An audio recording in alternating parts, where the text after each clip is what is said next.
Hey, I'm Tom, and this is my roast color card.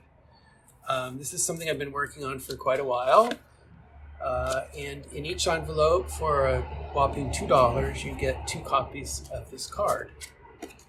The card is a visual tool for helping you decide what degree of roast you've achieved, and it uses the standard SCAA numbers for degree of roast, and has the corresponding names that we use at Sweet Maria's, like City, Full City, City Plus, etc.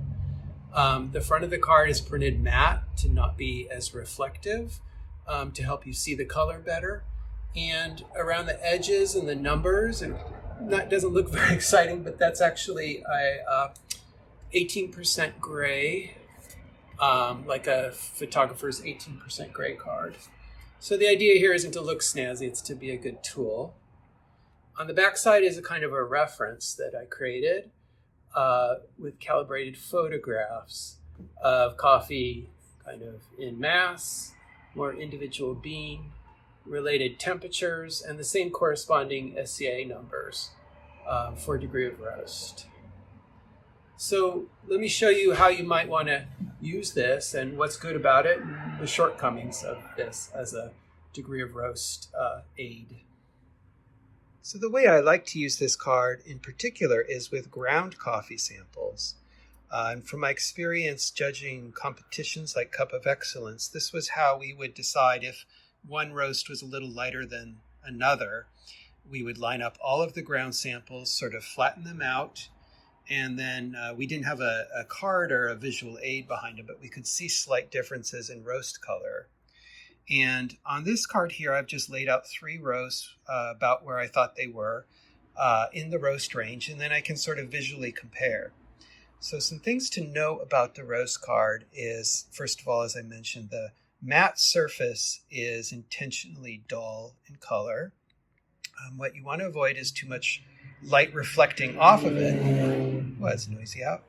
And to do that, one great way, other color cards recommend this for other things like Pantone colors, is you actually view it at 20-degree angle from the side. That helps a lot with seeing through any reflectance, even on a matte surface. Another little thing to know is that these cards do take fingerprints easily. That's part of why we include 2 of them. So try to maybe hold them by the edges. The ground samples, like I said, are easier to judge. And one thing that really throws off color perception is the presence of bits of chaff in the ground coffee, or really in the whole bean as well. So being aware of the amount of chaff can help you judge color a little better. And just that, it's an imperfect tool because different coffee varieties and different processes like naturals versus not unnaturals, washed coffee, will color differently and will also appear differently in that, for example, this one has an awful lot of chaff in it, and this one has very little, and then your perception of this is a much darker roast, although it is in fact a darker roast. So that is the roast color card that I've come up with. It's inexpensive, and there's a reason why. Is this is a CMYK standard print. It's the color.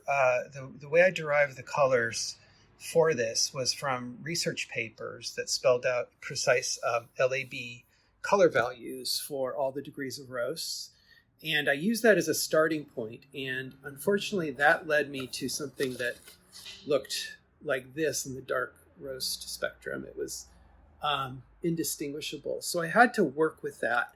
And in the process, as you can see, I had quite a few variations that I had to send off for test printing. But there are other color cards out there. For example, this company makes a very nice one that's printed better than our CMYK one. However, that costs $15, and I think I paid $17 for the shipping on it. So that's a little bit more than the $2 for 2 cards that you get here. So I hope you enjoy this, and I think it's not perfect. It doesn't tell you what roast you got, but it's a good tool to have, and more information is better. So thanks.